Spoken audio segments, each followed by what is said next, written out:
شروع اللہ کا نام لے کر جو بڑا مہربان نہایت رحم والا ہے۔ اور ابراہیم کی بیوی جو پاس کھڑی تھی ہنس پڑی، تو ہم نے اس کو اسحاق کی اور اسحاق کے بعد یعقوب کی خوشخبری دی۔ اس نے کہا، اے میرے بچہ ہوگا، میں تو بڑھیا ہوں اور یہ میرے میاں بھی بوڑھے ہیں، یہ تو بڑی عجیب بات ہے۔ انہوں نے کہا، کیا تم اللہ کی قدرت سے تعجب کرتی ہو؟ اے اہل بیت، تم پر اللہ کی رحمت اور اس کی برکتیں ہیں، وہ لائق تعریف ہے، بڑا ہے۔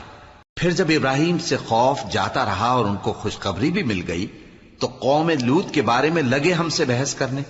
بے شک ابراہیم بڑے تحمل والے، نرم دل اور رجوع کرنے والے تھے۔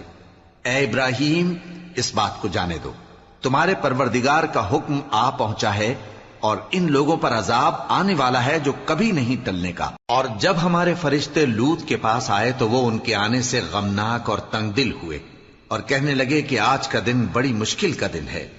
اور لوط کی قوم کے لوگ ان کے پاس بے تحاشا دوڑتے ہوئے آئے، اور یہ لوگ پہلے ہی سے انتہائی بےہودہ حرکتیں کیا کرتے تھے۔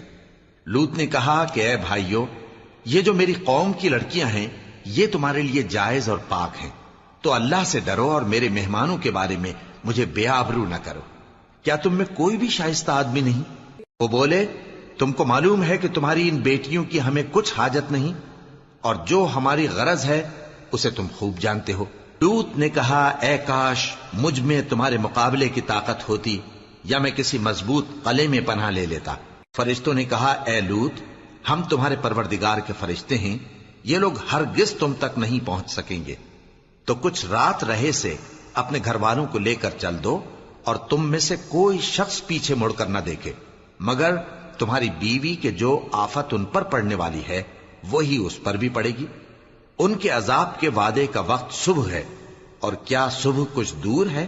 پھر جب ہمارا حکم آیا ہم نے اس بستی کو الٹ کر نیچے اوپر کر دیا اور ان پر پتھر کی تہ بتہ کنکریاں برسائیں جن پر تمہارے پروردگار کے ہاں سے نشان کیے ہوئے تھے، اور وہ بستی ان ظالموں سے کچھ دور نہیں۔ اور مدین کی طرف ان کے بھائی شعیب کو بھیجا تو انہوں نے کہا کہ اے قوم، اللہ ہی کی عبادت کرو کہ اس کے سوا تمہارا کوئی معبود نہیں، اور ناپ اور تول میں کمی نہ کیا کرو، میں تو تم کو آسودہ حال دیکھتا ہوں، اور اگر تم ایمان نہ لاؤ گے تو مجھے تمہارے بارے میں ایک ایسے دن کے عذاب کا خوف ہے جو تم کو گھیر کر رہے گا۔ اور اے میری قوم، ناپ اور تول انصاف کے ساتھ پوری پوری کیا کرو، اور لوگوں کو ان کی چیزیں کم نہ دیا کرو، اور زمین میں خرابی کرتے نہ پھرو۔ اگر تم کو میرے کہنے کا یقین ہو تو اللہ کا دیا ہوا نفع ہی تمہارے لیے بہتر ہے، اور میں تمہارا نگہبان نہیں ہوں۔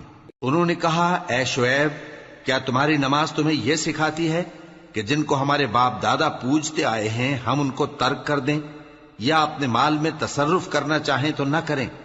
تم تو بڑے نرم دل اور بڑے سیدھے ہو۔ انہوں نے کہا کہ اے قوم، دیکھو تو، اگر میں اپنے پروردگار کی طرف سے دلیل روشن پر ہوں اور اس نے اپنے ہاں سے مجھے نیک روزی دی ہو تو کیا میں اپنا فرض ادا نہ کروں؟ اور میں نہیں چاہتا کہ جس بات سے میں تمہیں منع کروں خود اس کو کرنے لگوں۔ میں تو جہاں تک مجھ سے ہو سکے تمہارے معاملات کی اصلاح چاہتا ہوں، اور اس بارے میں مجھے توفیق کا ملنا اللہ ہی کے فضل سے ہے۔ میں اسی پر بھروسہ رکھتا ہوں اور اسی کی طرف رجوع کرتا ہوں۔ اور اے قوم، میری مخالفت تم سے کوئی ایسا کام نہ کرا دے کہ جیسی مصیبت نوح کی قوم یا ہود کی قوم یا صالح کی قوم پر واقع ہوئی تھی ویسی ہی مصیبت تم پر واقع ہو۔ اور لوط کی قوم کا زمانہ تو تم سے کچھ دور نہیں، اور اپنے پروردگار سے بخشش مانگو اور اس کے آگے توبہ کرو، بے شک میرا پروردگار بڑا مہربان ہے، بہت محبت کرنے والا ہے۔